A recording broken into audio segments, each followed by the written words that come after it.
Good morning everyone. Madhya Pradesh की कला और संस्कृति के इस सेकंड पार्ट में आज हम बुंदेलखंड के लोक गायनों का अध्ययन करने जा रहे हैं। साथ ही साथ हम कला और संस्कृति के अंतर्गत एक बिल्कुल ही नया सेक्शन लोक नृत्यों का भी अध्ययन शुरू करेंगे। चलिए सबसे पहले हम नज़र डालते हैं बुंदेलखंड के लोक गायनों पर। तो पर्टिकुलरली बुंदेलखंड में एक नहीं अपितु बहुत सारे लोक गायन का चलन है, जिनमें से कुछ प्रमुख लोक गायन हैं जैसे आल्हा गायन, ठीक है, भोला गीत जिसे बम्बूलिया भी कहा जाता है, बैरायट गायन, देवारी गायन, जगदेव का पुबारा, फाग गायन और हरदौल की मनौती। ये मुख्य रूप से 7 लोक गायन हैं जिनका चलन मध्य प्रदेश में है। अब इनमें से कुछ लोक गायन ऐसे भी हैं जो बुंदेलखंड और बघेलखंड दोनों में समान रूप से गाए जाते हैं। जैसे ये फाग गायन, ये जितना बुंदेलखंड में लोकप्रिय है तो उतना ही बघेलखंड में है एवं उतना ही निमाड़ क्षेत्र में भी ये लोकप्रिय है। सबसे पहले हम पढ़ते हैं आल्हा गायन के बारे में। बुंदेलखंड में आल्हा गायन एक वीर रस प्रधान काव्य है। आप सभी लोगों ने आल्हा और ऊदल का नाम तो सुना ही होगा।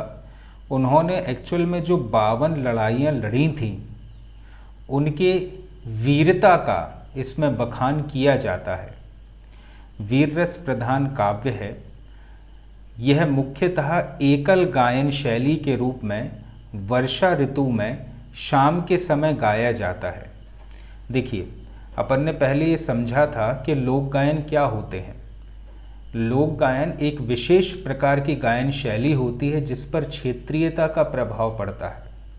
और ये संस्कृति का हिस्सा क्यों बना? क्योंकि ये जो गायन शैली होती है ये पीढ़ी दर पीढ़ी ट्रांसफ़र हो रही है, एक जनरेशन से दूसरे जनरेशन को मिल रही है, इसीलिए इन्हें कहा जा रहा है लोक गायन। अब एकल गायन शैली है और वर्षा ऋतु में शाम के समय ही इसे गाया जाता था। एक्चुअल में होता क्या था, वर्षा ऋतु के टाइम पर सारे काम धंधे जो हैं वो बंद हो जाते थे। अब व्यक्ति को टाइम पास करना है तो शाम का समय जो है आमतौर पर कटता नहीं है, ठीक है। इसीलिए ये परंपरा बन गई कि इसे शाम के समय गाया जाएगा, पर्टिकुलरली कब? वर्षा ऋतु के समय। इसकी विषय वस्तु जगनिक द्वारा रचित आल्हा खंड की 52 लड़ाइयाँ हैं। मतलब आल्हा और ऊदल ने जो 52 लड़ाइयाँ लड़ी थीं, इसका वर्णन जगनिक, जो कि एक बहुत बड़े लेखक थे, उन्होंने अपनी कृति आल्हा खंड में करी है। और इन्हीं 52 लड़ाइयों का बखान किया जाता है किसमें? आल्हा गायन में, जो आल्हा और ऊदल ने लड़ी थी। और इसमें ढोलक और नगाड़े जैसे प्रमुख वाद्य यंत्रों का प्रयोग किया जाता है। किसमें? आल्हा गायन। कौन सा क्षेत्र है? हमारा बुंदेलखंड क्षेत्र। इसके बाद जो दूसरा प्रमुख गीत है बुंदेलखंड का, वो है भोला गीत एवं इसे बम्बूलिया भी कहा जाता है। अब जैसा इसका नाम है भोला गीत, तो ये शिव जी की आराधना में ही गाया जाएगा।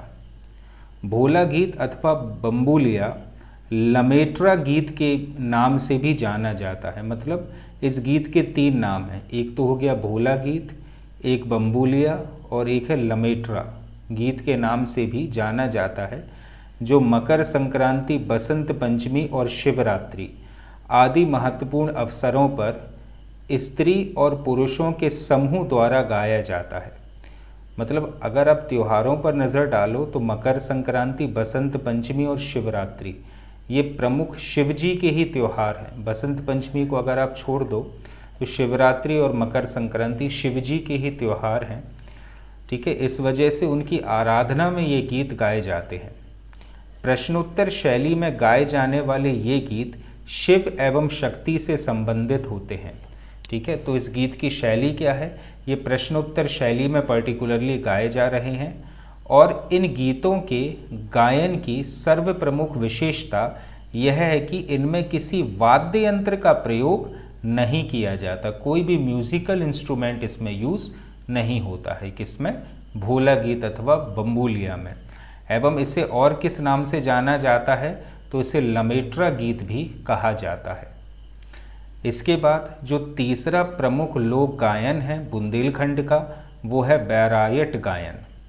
अब ये बैरायट गायन क्या है?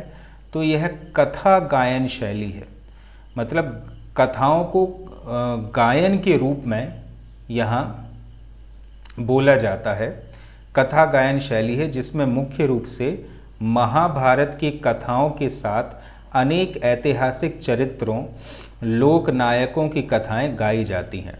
मतलब इसकी विषय वस्तु क्या हो गई? महाभारत की विभिन्न कथाएं एवं विभिन्न महापुरुषों के चरित्रों का यहाँ पर बखान किया जा रहा है।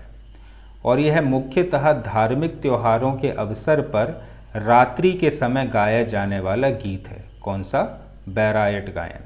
ठीक है। इसके बाद आता है हमारा देवारी गायन। तो ये देवारी गायन भी बुंदेलखंड का एक प्रमुख लोक गायन है। तो देवारी गायन दोहों पर केंद्रित होता है। ठीक है। किस पर आधारित होता है? ये दोहों पर, और दोहे के रूप में ही इसे गाया जाता है।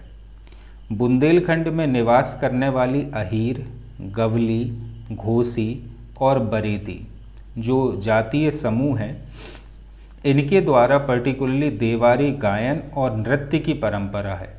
मतलब देवारी नृत्य भी होता है। ठीक है। एक्चुअली ये जो गायन है ना, देवारी गायन, इसी गायन पर यह नृत्य किया जाता है। और यह मुख्यतः दीपावली के अवसर पर गाया जाने वाला गीत है। कौन सा? देवारी गायन। कब गाया जाता है ये? दीपावली के अवसर पर। इस गायन की परंपरा में ग्वाल बाल सिर पर मोर पंख धारण करके गायन के साथ साथ नृत्य भी करते हैं।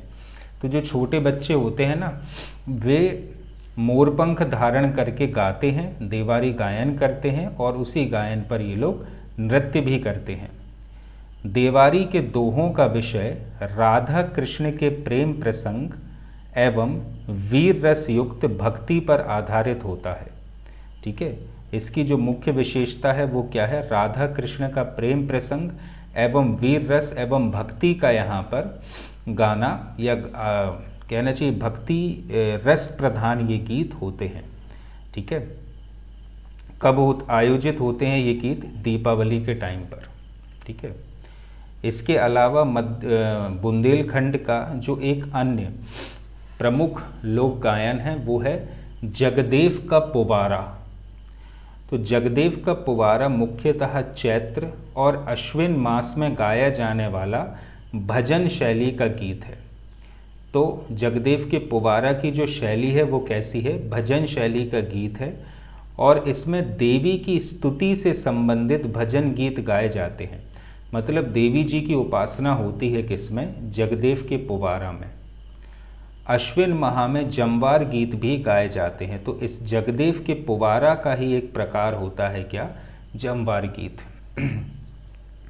और ये सब बुंदेलखंड की संस्कृति के अभिन्न हिस्से हैं। इसके बाद आता है फाग गीत। तो फागों के बारे में तो आप सभी ने सुना होगा। कृष्ण और राधा पर केंद्रित फाग गीत होली के अवसर पर गाए जाते हैं। ठीक है। तो इसका अवसर क्या है? होली के अवसर पर ही ये गीत होते हैं। आप सभी लोगों ने लगभग इन्हें सुना भी होगा। यह मुख्यतः पुरुष प्रधान गायन है। ठीक है। मतलब पुरुषों की अहम भूमिका होती है इस प्रकार के गायन में। और फाग गीत बुंदेलखंड के अतिरिक्त बघेलखंड और निमाड़ क्षेत्र में भी प्रचलित है। ओके। तो ना सिर्फ बुंदेलखंड में बल्कि बघेलखंड और निमाड़ क्षेत्र में भी ये गीत प्रचलित हैं। इसके बाद है हरदौल की मनौती। ठीक है। ओरछा में मंदिर भी है हरदौल का। ठीक है। एक्चुअली में ओरछा जो रियासत थी, ओरछा रियासत में जो हरदौल जी थे वे सेनापति के पद पर थे। यह बुंदेलखंड और बघेलखंड क्षेत्र में प्रचलित वीरता प्रधान गायन परंपरा है। कौन सी? हरदौल की मनौती। ठीक है। आप लोग सब लोग सर्च करिएगा हरदौल की स्टोरी के बारे में। नेक्स्ट लेक्चर में मैं आपको बताता हूँ हरदौल की स्टोरी एक्चुअल में क्या है, ठीक है। लेकिन आप सभी लोग सर्च करिएगा हरदौल की स्टोरी के बारे में, ठीक है। उसके बाद मैं आपको इस स्टोरी की डिटेल बताता हूँ, ठीक है, क्या मान्यता है हरदौल के पीछे, ठीक है। अब इसके बाद अपन पढ़ते हैं बघेलखंड के लोक गायन। अभी जस्ट हमने बुंदेलखंड के लोक गायन ख़त्म किए हैं। अब अपन ज़रा नज़र डालते हैं किस पर, बघेलखंड के लोक गायनों पर। तो बघेलखंड मतलब हमारा रीवा, शहडोल, ठीक है, सीधी सिंगरौली वाला जो क्षेत्र है वो क्षेत्र आ जाएगा किसमें, बघेलखंड में। तो बघेलखंड के जो कुछ प्रमुख लोकगीत हैं वे हैं बसदेवा गायन, विरहा गायन, बांस गीत, सीदेव, पंडवानी गीत और घोटुल पाटा। आइए अब इनकी डिटेल पर हम चलते हैं। तो सबसे पहले बसदेवा गायन। बसदेवा बघेलखंड का एक पारंपरिक गायन है जो हरबोले जाति के द्वारा गाया जाता है, ठीक है। तो बघेलखंड क्षेत्र में जो हरबोले जाति के लोग निवास करते हैं, एक्चुअल में उनकी संस्कृति से रिलेटेड है कौन सा, बसदेवा गायन, जिसमें भगवान श्री कृष्ण की मूर्ति सिर पर रखकर और पीले वस्त्र धारण करके रामायण कथा, कर्ण कथा और श्रवण कुमार कथा आदि का चित्रण किया जाता है, ठीक है। तो एक विशेष प्रकार की शैली होती है ये, जिसमें इन गीतों को गाने वाला जो व्यक्ति है वो कृष्ण जी की मूर्ति सिर पर रखकर पीले वस्त्र धारण करके रामायण, कर्ण कथा और श्रवण कुमार कथा आदि के पात्रों का चरित्र चित्रण करते हुए गाता है, ठीक है। इसके बाद बघेलखंड क्षेत्र में एवं बुंदेलखंड और निमाड़ में भी लोकप्रिय गीत हैं ये फाग गीत, जो आमतौर पर होली के समय आयोजित होते हैं या होली के समय इन्हें गाया जाता है। तो बघेलखंड में फाग गायन की परंपरा सबसे भिन्न और मौलिक है। अगर याद रखना ये चीज़, अगर फाग गायन के बारे में आपसे पूछा है और ऑप्शन में दोनों चीज़ें आपको दी गई हैं, बुंदेलखंड भी दिया गया है और बघेलखंड भी, तो आपको प्रेफरेंस बघेलखंड ही देना है, ठीक है। यहाँ नगाड़ों के साथ फाग गायन किया जाता है। फाग गायन में पुरुषों की मुख्य भागीदारी होती है और सामूहिक स्वरों में फाग गीतों का गायन नगाड़ों की विलंबित ताल पर प्रारंभ होता है और धीरे धीरे तीव्रता की ओर बढ़ता है। मतलब जो कहना चाहिए साउंड है किसका, नगाड़ों का, वो पहले धीमे धीमे बजता है और फिर एकदम से तेज होता है। नगाड़ों की टंकार और समूह गायकों का ऊंचा स्वर फाग गायन में एक महत्वपूर्ण उत्साहपूर्ण वातावरण निर्मित करने में सफल होता है और गायक एवं श्रोता फाग गायन के साथ झूमने लगते हैं। बघेलखंड में फाग गायन की अनेक लोक मंडलियाँ हैं, ठीक है। तो एक्चुअल में ये बराबर बुंदेलखंड और बघेलखंड दोनों में बराबर तरीके से लोकप्रिय है, लेकिन फिर भी बघेलखंड में इसका जो आयोजन है वो काफ़ी ज़्यादा उत्साहपूर्वक होता है। इसके अलावा बघेलखंड में बिरहा गायन भी होता है। तो बघेलखंड में बिरहा गायन लगभग सभी जातियों द्वारा गाया जाता है, जो कि प्रश्न उत्तर शैली में गाया जाने वाला एक श्रृंगारपूर्ण गीत है, ठीक है। इसके बाद बघेलखंड की संस्कृति से ही संबंधित होते हैं बांस गीत। तो बघेलखंड क्षेत्र में बांस गीत लोक कथाओं के रूप में गाए जाते हैं सॉरी, किस रूप में गाए जाते हैं ये, लोक कथाओं के रूप में, जिसमें गायक, रागी और वादक प्रमुख होते हैं। ये पात्र हो जाएंगे कौन, गायक और रागी, और वादक जो बैकग्राउंड म्यूजिक दे रहे हैं वो लोग।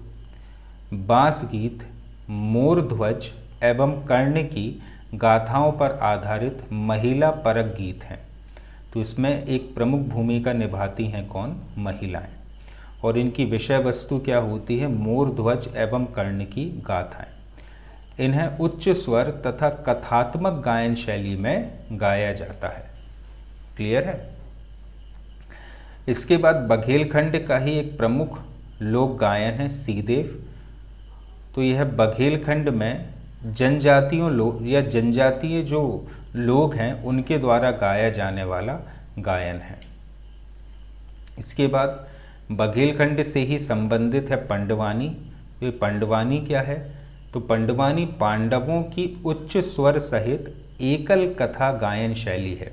मतलब इसमें पांडवों की जो स्टोरी है उसका बखान किया जाता है, जिसमें अध्यात्म, धर्म, उद्देश्य, शौर्य, साहस, श्रृंगार आदि भाव सम्मिलित होते हैं। नाम से आप लोग याद रख सकते हो, पंडवानी सीधे रिलेटेड है किससे? पांडवों से। और क्षेत्र कौन सा है? तो बघेलखंड। कौन से क्षेत्र से रिलेटेड है ये? तो बघेलखंड से रिलेटेड है। और यह मुख्यतः शहडोल, बालाघाट व अनूपपुर आदि क्षेत्रों में गोंड आदिवासियों की प्रधान शाखा के द्वारा मुख्य रूप से इसे गाया जाता है। ठीक है। इसके बाद एक और प्रमुख लोक गायन जो बघेलखंड का है वो है घोटुल पाटा। तो ये गोंड और मुड़िया जनजाति का मृत्यु गीत है। याद रखना, ये जो घोटुल पाटा है ये मृत्यु गीत है। कौन कौन सी जनजातियों से संबंधित? गोंड और मुड़िया। इसे बुजुर्ग व्यक्तियों द्वारा गाया जाता है, जिसमें मुख्यतः राजा जोलोंग साय की कथा के साथ प्रकृति के अनेक जटिल रहस्यों का समाधान प्रस्तुत किया जाता है। ठीक है, किसकी उपासना होती है यहाँ पर? तो राजा जोलोंग साय की यहाँ पर उपासना होती है। साथ ही साथ प्रकृति के अनेक जटिल रहस्यों का समाधान भी यहाँ पर प्रस्तुत किया जाता है। ठीक है, तो घोटुल पाटा एक मृत्यु गीत हो गया, लेकिन जनजातियों के द्वारा गाया जाता है। इसी प्रकार से पंडवानी में पांडवों की स्टोरी का बखान किया जाता है, लेकिन ये गोंड आदिवासियों की प्रधान शाखा के द्वारा गाया जाने वाला एक प्रमुख लोक गान है। अब अपन चलते हैं लोक नृत्यों पर। ये लोक नृत्य क्या होते हैं? बिल्कुल वैसे ही हमारी सांस्कृतिक धरोहर हैं ये। ठीक है, जिस प्रकार से लोक गायन गायन की शैली है, उसी प्रकार से लोक नृत्य एक विशेष प्रकार की नृत्य शैली है, जिन पर विशेष प्रभाव पड़ता है किसका? क्षेत्रीयता का। और क्षेत्रीयता का विशेष प्रभाव पड़ने के कारण ही ये कहलाए हैं क्या? लोक नृत्य। इस लेक्चर में हम मालवा और निमाड़ के प्रमुख लोक नृत्यों का अध्ययन करेंगे। ठीक है, मालवा में प्रमुख रूप से 4 लोक नृत्य हैं: रजवाड़ी, आड़ा खड़ा, डंडा नृत्य और मटकी नृत्य। बिल्कुल लगभग यही सेम टू सेम नृत्य होते हैं निमाड़ में, क्योंकि ज़्यादा फर्क नहीं है निमाड़ और मालवा के कल्चर में। सबसे पहले हम देखते हैं आड़ा खड़ा व रजवाड़ी नृत्य को। ठीक है, आड़ा खड़ा रजवाड़ी है तो ये कहाँ का होगा? मालवा का। और सिर्फ अगर हमको इतना दिया है आड़ा खड़ा, तो ये होगा कहाँ का? निमाड़ का। लेकिन आड़ा खड़ा के साथ अगर रजवाड़ी भी आया है तो फिर वो होगा मालवा का। आड़ा खड़ा व रजवाड़ी नृत्य की परंपरा किसी अवसर विशेष पर संपूर्ण मालवा क्षेत्र में देखी जा सकती है। मतलब किसी एक विशेष अवसर पर पूरे मालवा क्षेत्र में इसका आयोजन होता है। और यह नृत्य ढोल की पारंपरिक कहरवा दादरा तालों पर किया जाता है। हर म्यूज़िकल इंस्ट्रूमेंट्स बजाने का अपना एक तरीका होता है, अलग अलग तालें होती हैं। ठीक है, तो ढोल इसका प्रमुख वाद्यंत्र होता है और ढोल में भी सिर्फ कहरवा और दादरा तालों पर यह नृत्य किया जाता है। यह विशेषतः महिला प्रधान नृत्य है। ठीक है, मतलब इसमें महिलाएं विशेष भूमिका निभाती हैं। रजवाड़ी नृत्य साड़ी के पल्लू को पकड़कर तथा आड़ा नृत्य झुककर कहरवा की ताल पर किया जाता है। ठीक है, तो इतनी चीज़ें आप लोग याद रखना। इसके अलावा जो दूसरा मालवा का प्रसिद्ध नृत्य है वो है मटकी नृत्य। अब यह भी मालवा में समुदाय नृत्य है, मतलब एक नहीं अपितु बहुत सारे लोगों के द्वारा ये किया जाता है। और इस नृत्य में नर्तकियां ढोल की ताल पर नृत्य करती हैं, मतलब ढोल बजाएंगी और नृत्य करेंगी। इस ढोल को स्थानीय स्तर पर मटकी कहा जाता है और स्थानीय स्तर पर झेला कहलाने वाली अकेली महिला इसे प्रारंभ करती है। तो जो इसमें मुख्य विदूषक होती है, विदूषक मतलब प्रदर्शन करने वाली, उस महिला को कहा जाता है झेला। और ये अकेली महिला होती है जो इसे प्रारंभ करती है। धीरे धीरे बहुत सारी महिलाएं उसे ज्वाइन करती हैं और ये अपने पारंपरिक मालवीय कपड़े पहनकर चेहरे पर घूंघट ओढ़े अन्य नर्तकियों के बाद मतलब नाचना शुरू करती हैं और बाद में जो अन्य नर्तकियां हैं वो भी उसमें शामिल हो जाती हैं। ठीक है। अब निमाड़ के जो प्रमुख लोक नृत्य हैं वे हैं गणगौर, काठी, फेफरिया, माडल्या, आड़ा खड़ा और डंडा नाच। अब अगर आप ध्यान दो तो डंडा नाच मालवा में भी होता है और आड़ा खड़ा भी मालवा में होता है। अब फ़र्क कैसे करें? तो अगर सिर्फ आपको आ रहा है आड़ा खड़ा कहाँ का लोक नृत्य है तो आप आंसर दोगे निमाड़ का। और अगर प्रश्न ये पूछा जा रहा है कि आड़ा खड़ा रजवाड़ी कहाँ का लोक नृत्य है तब मार्क करना पड़ेगा हमको मालवा। आइए फोकस करते हैं हम सबसे पहले गणगौर। गणगौर एक त्योहार भी है, एक गायन भी है, साथ ही साथ एक लोक नृत्य भी है। गणगौर निमाड़ का एक धार्मिक लोक नृत्य है जो चैत्र मास में गणगौर पर्व के अवसर पर किया जाता है। तो ये गणगौर पर्व है ना, ये घरों में भी होता होगा, मम्मी लोग आयोजित करती होंगी इसे। तो गणगौर पर्व के अवसर पर इसे किया जाता है और इस नृत्य में ढोल और थाली की थाप पर ये नृत्य होता है।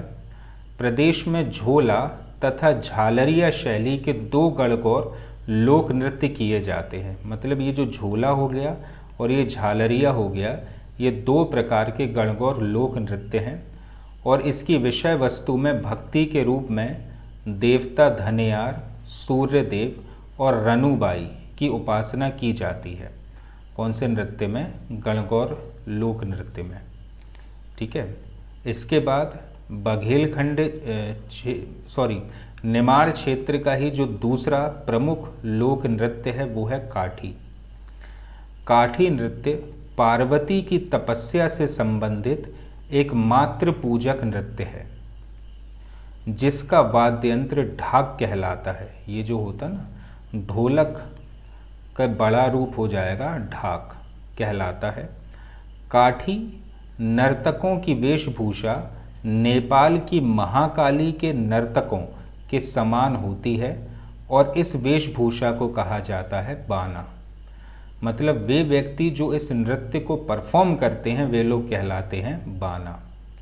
यह देव प्रबोधनी एकादशी से आरंभ होकर महाशिवरात्रि के समय समाप्त होता है।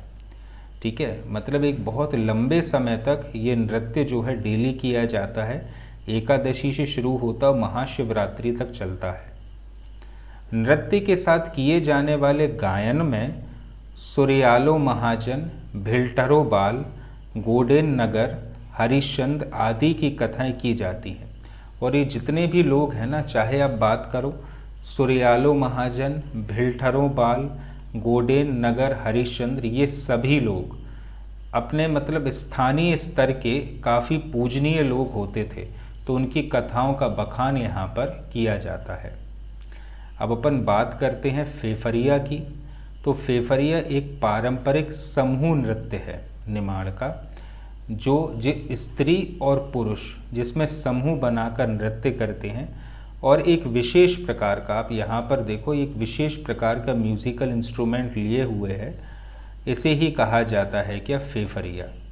क्योंकि इस वाद्य यंत्र फेफरिया का यहाँ पर यूज़ हो रहा है, इस कारण से ये नृत्य क्या कहलाता है? फेफरिया नृत्य, जो मुख्य रूप से विवाह के अवसर पर आयोजित होता है। ठीक है। इसके बाद आता है मांडल्या। तो मांडल्या एक स्त्री प्रधान नृत्य है जिसमें पुरुषों द्वारा बजाए गए ढोल की थाप पर स्त्रियां नृत्य करती हैं। तो वाद्य यंत्र पुरुष बजाते हैं या ढोल पुरुष बजाते हैं और नृत्य स्त्रियां करती हैं। ठीक है, इसे नाम दिया गया है क्या, मांडल्या। इसके बाद आता है डंडा नाच। तो चैत्र वैशाख माह में कृषकों द्वारा डंडा नृत्य किया जाता है और डंडा नृत्य के दौरान छल्ला या दोहे गाए जाते हैं।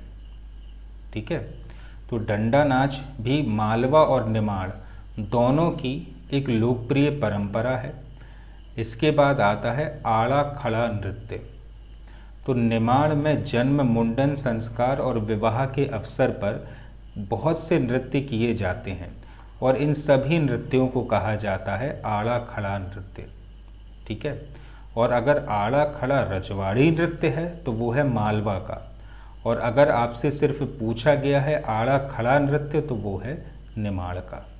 ठीक है, अब इसके आगे हम बुंदेलखंड और बघेलखंड के लोक नृत्यों का अध्ययन करेंगे। ठीक है, लेकिन ये लेक्चर में हम इतना ही पढ़ते क्योंकि ये एक दिन में आप इतना ही याद कर पाओगे बेटा, इससे ज़्यादा आप ध्यान भी नहीं रख पाओगे। तो इन कॉन्सेप्ट को आप मजबूत करो।